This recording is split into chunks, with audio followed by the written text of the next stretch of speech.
Hey, what's up? Andrew Kramer here for VideoCopilot.net, and welcome to another exciting tutorial. Today we're going to take a look at some of the more in-depth features of Twitch, some of the things we didn't show you in sort of the promo version of the overview. So this one we're going to take a look at all the little features, not just the cool hip ones that all your friends are talking about, but all the little ones that make everything work. So I have some footage here of Sam, and I'm going to go ahead and apply Twitch, Effect, Video Copilot, Twitch. Now, we're just going to go down the line here and just go over them, and we'll see where that takes us. So, first we have the amount, and that is our multiplier for how much Twitch. And then we have the speed, is how many twitches per second. Then we have the enable operators function, so we can turn these on, we can turn them off, and let's go and just turn a couple of them on, and we see over here things are happening. Now, sometimes you'll be on a frame that isn't twitching, so you may not see anything happening. That's okay, just go to a frame that is twitching, and you can make adjustments there. Now, we have the behavior option.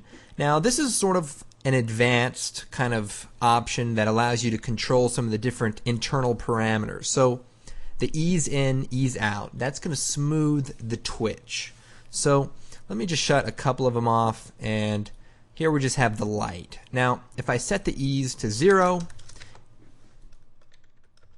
and the ease out to 0, what we're going to see is single frame flashing. So it turns on, turns off. Let's see. Basically, it's going to have a single point of intensity. Now, if we turn on the ease, then it's going to kind of smooth into each of these. And not all the time, but basically it's just going to make for some gradual twitches. Usually, that's what you want, but sometimes you want to maybe make it ease in to 0 and then fade out maybe for 2, like a camera flash where it gets bright really quick and then slowly fades out. Might be something you want to do. So that's what that's for. We'll go ahead and set it back to 1 and 1. Now we have our border option. Now this is a very important option, and I think I should probably cover it a little bit later. We have the show Twitch only option, and that way you turn it on and all the frames that aren't twitching show up as transparent. And what that allows you to do is overlay this onto another piece of video. For example, if I were just to put some footage into the background here, what will happen is only the layers that twitch are going to show up. So, for example, say I wanted to create a flashback sequence that was really intense and was scary, as a child or something like that. You can take your video of your character and then all of a sudden things flash on real quick and they go away. And so that's sort of what this allows you to do, sort of create that flashback look and composite twitch with other pieces of video. So that's the show Twitch only. I'll go and shut that off.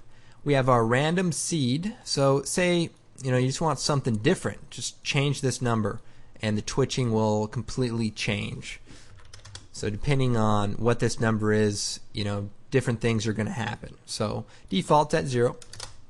Don't randomize. What that does is makes every value the same. Now, of course, there's going to be differential because of the ease in and the ease out.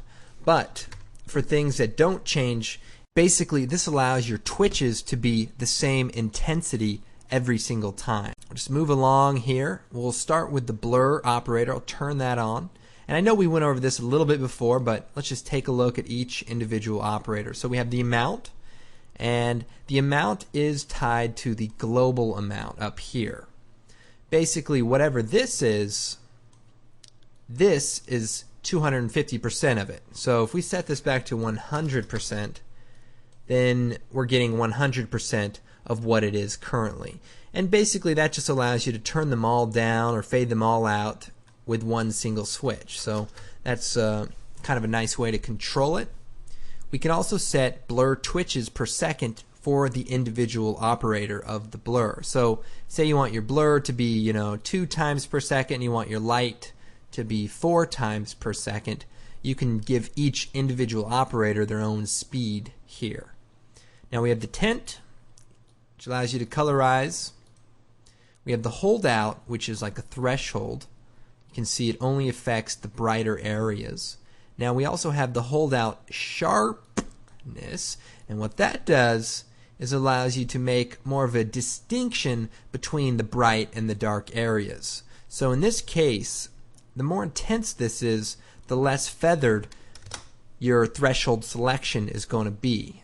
And so depending on what if you want it to be smooth and blend well, you may want to keep it low. But if you want it to only come from those bright areas, you can increase that sharpness. Now we have the boost, which just allows you to push it beyond what it is currently. We also have, blur opacity, so you can bring it down or up. Transfer mode, all the normal stuff. We got some of the popular ones in here. We're going to go over what this none transfer mode does a little bit later, but that's another important thing that you're going to want to know about. And we have the aspect ratio, and that just lets you set the blur to either up and down or side to side. So depending on what you want to do there, that can be a pretty helpful option. So set that back to 0. Normal. Now we have the use lens blur. So you turn that on, and what you're going to get is sort of just a more realistic film-like lens blur.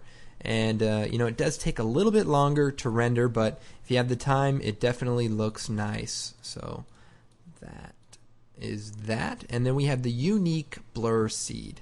And all the parameters have this, and basically that allows you to set it to a unique pattern. For example, if the twitches are all set to 1, so if you don't change the speed down here, all of the operators will sync together and happen at the same time. But say you want the speed to be essentially the same. You want 5 twitches per second, but you don't necessarily want them to happen at the same time. Then you just turn on the unique blur seed, and what that will do is just randomize just this operator's speed so that it happens at a random time. Color, turn that on. This one's pretty straightforward, amount and speed.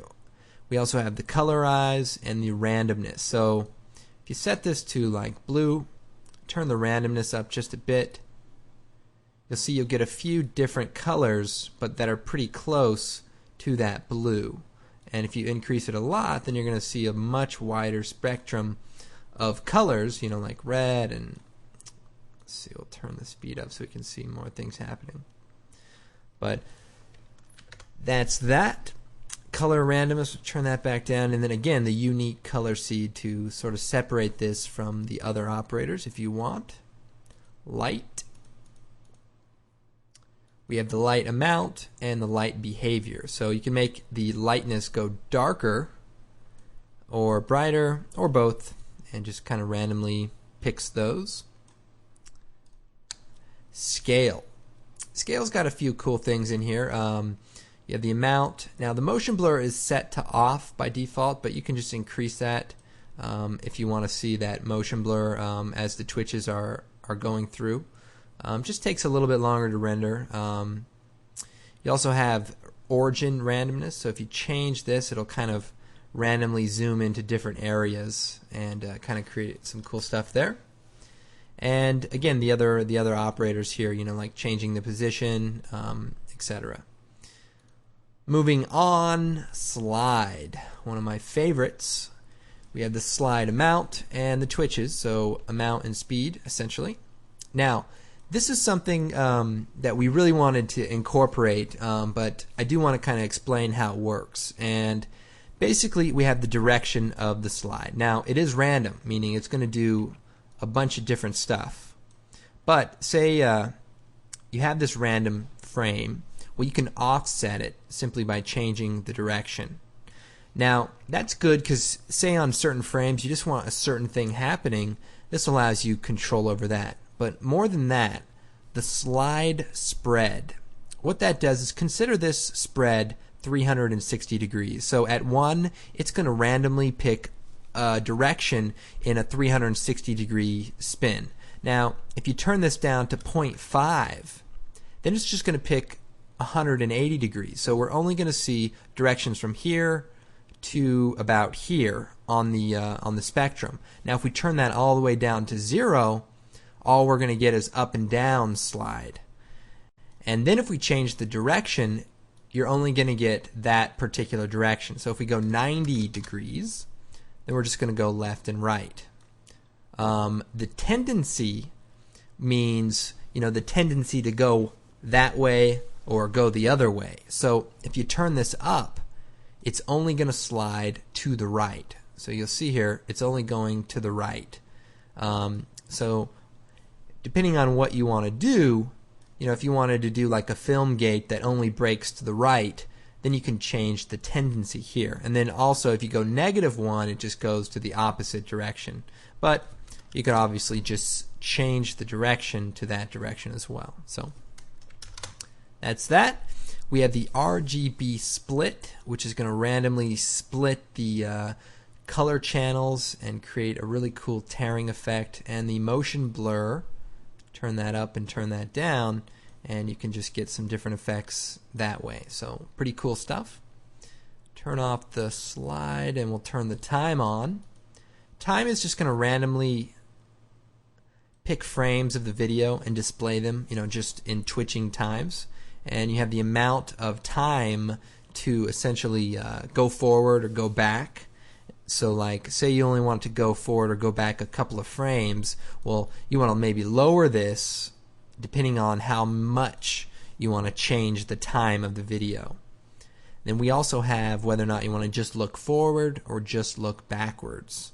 So that's that. Let's go and take a look at a couple of those other things that we skipped over. What I'm going to do is take this Twitch transparent box, bring it out to my comp. So basically just a box of our product, and I'm going to choose Effect, Video Copilot, Twitch. I'm going to turn the slide on, and we'll turn up the amount so that we can kind of see what's happening. So as you can see, we're getting some sort of a weird anomaly, but basically what's happening is it's rendering to the bounds of the layer. Now this will happen also if you add a text layer and add Twitch to it with the same settings. You're going to just get the bounds kind of cutting off. Now that's a normal thing to happen because we usually want our video effects to stay on the layer. But in this case, maybe we want them to extend. So if I go to the behavior, I can change my option to expand. And so now what's going to happen is it's just going to extend out and render beyond that render area, and everything will work normally. So whenever you're working with text, just make sure to change this to expand. And while we're here, we can go over the other ones. We have ignore, which is going to cut it off when it gets to the bounds, and it won't repeat the edges around from the other side. There's also tile, which will repeat them in a tile fashion instead of a mirror fashion. And that's actually more for working with video. If I turn our slide on, and I'm going to turn the motion blur off so that we can see. It is off, and just increase this a bit. Turn off the split, and let's see. Okay, so right here I'm on a twitched frame that's really, really intense, but you can see what's happening is when it moves over, it's mirroring the edge of the video. But you can also set it to tile, and it will just tile it. So depending on what you're going for, like if this was up and down, and we wanted to pretend this was like a film projector, we'd want to maybe tile the image so that it seems like the next frame is kind of butting into this frame. So in this case, maybe expand would be the best option, and we can kind of twitch it around here and composite it correctly. So as you can see, there's a lot of features in Twitch, a lot of control over what you want to happen. So use them for what they are. Use them for things we haven't even thought of. Be creative, be experimental, try different combinations of effects, and come up with some cool things. Twitching is such a cool thing, and I hope you guys use it and have fun with it. So my name's Andrew Kramer, and thanks for buying Twitch, and I hope you enjoy it.